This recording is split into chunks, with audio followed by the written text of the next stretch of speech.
Lord Frost has attacked Joe Biden's administration for anonymous briefings criticising the UK's Brexit renegotiation on the Northern Ireland Protocol. Answering questions in the House of Lords, the minister said London and Washington were close allies who should not rely on talking to the media to relay messages. His remarks came after a US newspaper said President Biden had told officials to urge Mr. Johnson not to do anything that would jeopardize the Good Friday Agreement. It added, "Pressure from the American president may cause Mr. Johnson to think twice about provoking another destabilizing clash with Brussels." Drawing attention to the article in Parliament, Liberal Democrat peer Baroness Ludford described the remarks as interesting and asked if the government was really going to antagonize what it loves to describe as its closest ally.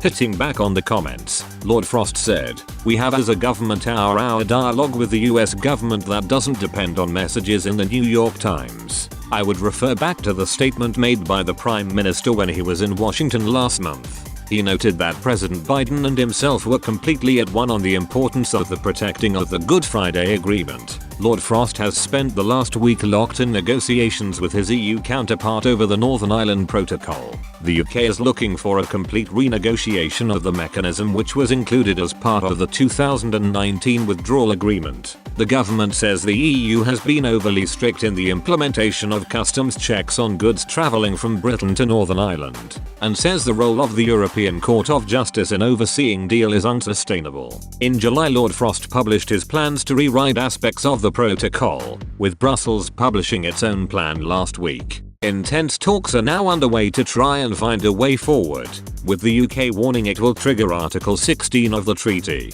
the legal means of suspending aspects of the deal, if a solution is not found. The New York Times said Mr. Biden has taken a close personal interest in the talks. In recent days, unprompted, Mr. Biden asked his staff for an update on the negotiations between Britain and the European Union over trade arrangements in Northern Ireland.